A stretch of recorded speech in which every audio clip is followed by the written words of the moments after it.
Καλημέρα κύριε Ρούπα. Καλημέρα και καλημέρα στους ακροατές σας. Πείτε μου σας παρακαλώ, προστατεύετε το 60% ή το 25%?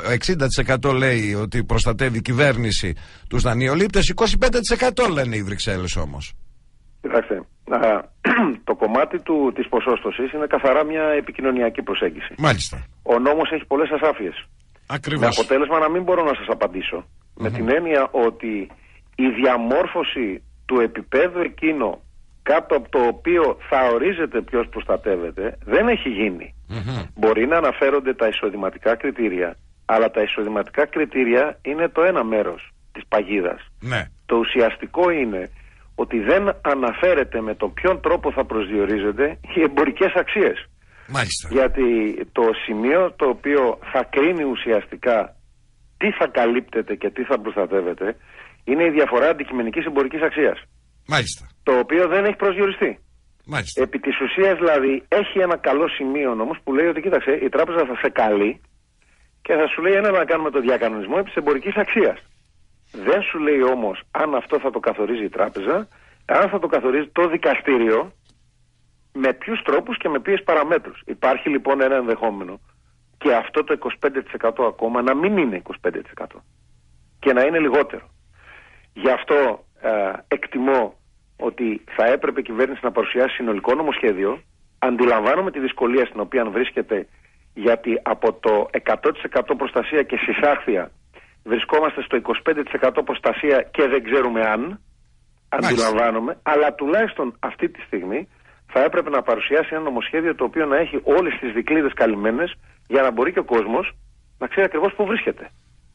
Μάλιστα. Τώρα εδώ έχουμε ένα αλαλούμ και το αλαλούμ όταν αφορά εφορία και τέτοια ζητήματα φορολόγησης δηλαδή και ζητήματα πρώτης κατοικίας και κόκκινων δανείων, υπάρχει αυτή η ασάφεια η οποία πάλεται και ορείται ως δαμόκλειο σπάθη και ο καθένας ερμηνεύει κατά το δοκούν. Δεν είναι κάτι συγκεκριμένο, κάτι σταθερό. Να ξέρει ο κάθε δανειολήπτης ότι αν έχει 12.000 εισόδημα, 180.000 δάνειο έχει εξυπηρετήσει τις 50-60.000, είναι άνεργος και δεν μπορεί αυτή τη στιγμή, να ξέρει τι θα κάνει ακριβώς.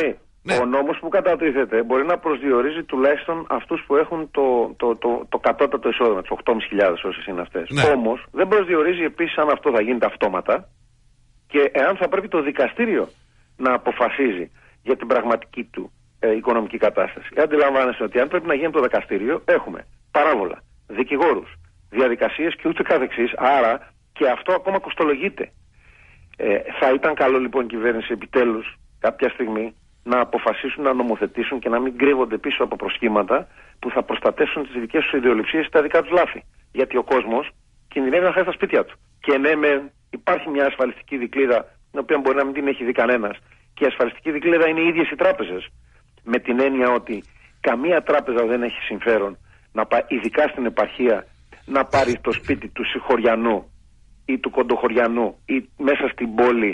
Ας πούμε, φανταστείτε στα Ραζάρουχλέικα να χάνονται σπίτια. Ποιος θα πάει να χτυπήσει το σπίτι και ποια τράπεζα θα πάει να το πληστηριάσει. Μάλιστα, καμία. Αυτή είναι αν θέλετε, η πρακτική προστασία που και η ίδια η τράπεζα βέβαια θα την προσφέρει εφόσον εξαντλήσει τα ένδικα μέσα για να μην πάνε για απιστία.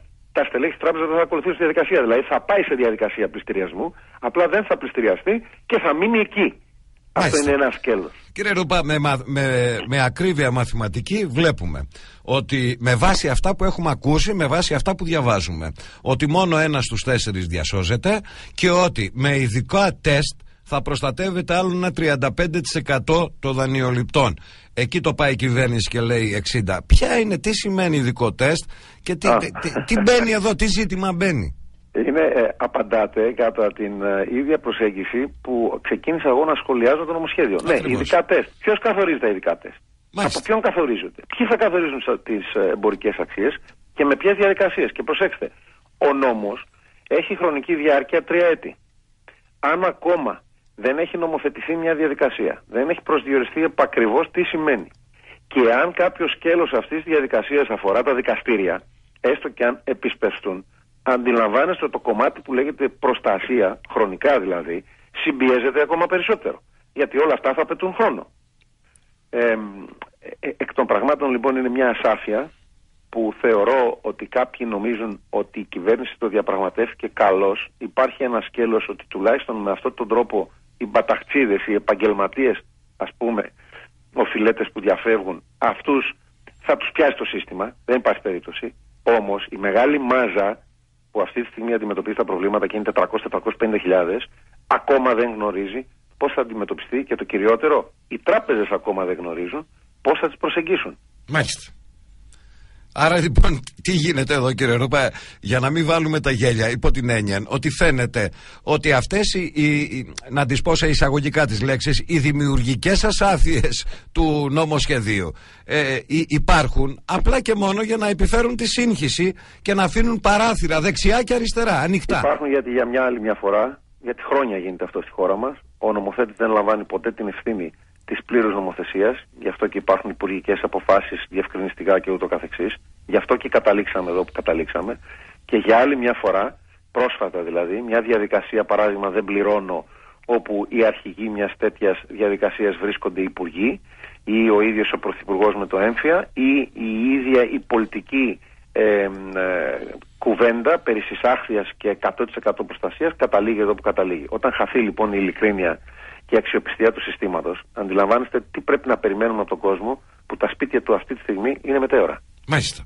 Και αυτό το άγχος που έχουν οι πολίτες, συν την ανεργία τους, άλλο άγχος που προϋποθέτει και φτώχεια, όλο αυτό, καταλαβαίνει κανείς που στο καλό πηγαίνουμε και πόσο διαλύεται, αν το θέλετε κύριε Ρούπα, η ελληνική οικογένεια με βάση αυτές τις πολιτικές, τα ελληνικά νοικοκυριά. Κύριε Μπαρακτάρη, αυτή τη στιγμή νομίζω ότι όλοι θα αντιμετώπιζαν πολύ πιο θετικά μια κατάσταση που θα τους λέγανε ξεκάθαρα τι έχουν να περιμένουν. Έχεις να περιμένεις να χάσεις το σπίτι σου, το χάσεις, να δεις τι θα κάνεις την επόμενη μέρα. Δεν έχεις ή έχεις αυτές τις προϋποθέσεις.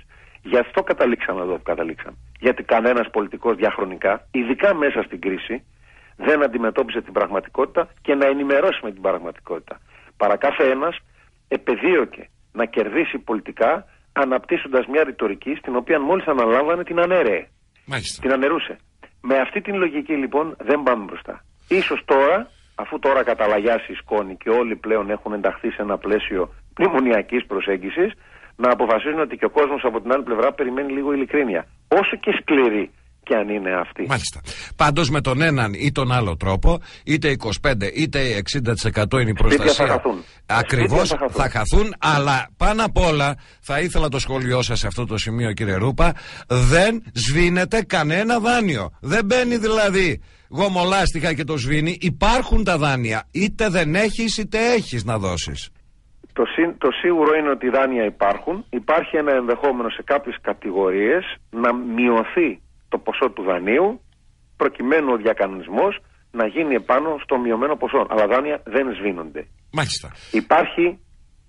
Υπάρχουν παραδείγματα δανείων μέχρι 20.000, όπου συγκεκριμένη τράπεζα σε περιπτώσεις άπορων στην ουσία ή μην έχουν εισόδημα για μεγάλο, δηλαδή χρόνια ανέργων, όπου τα διέγραψε. Αλλά αυτές είναι λίγες περιπτώσεις και δεν θα πρέπει να θεωρηθεί ότι είναι ο κανόνας, ούτε διαμορφώνουν μια προοπτική της επόμενης μέρας στις ρυθμίσεις των δανείων. Μάλιστα. Σας ευχαριστώ κύριε Ρούπα, να είστε καλά. Καλή σας ημέρα. Γεια σας.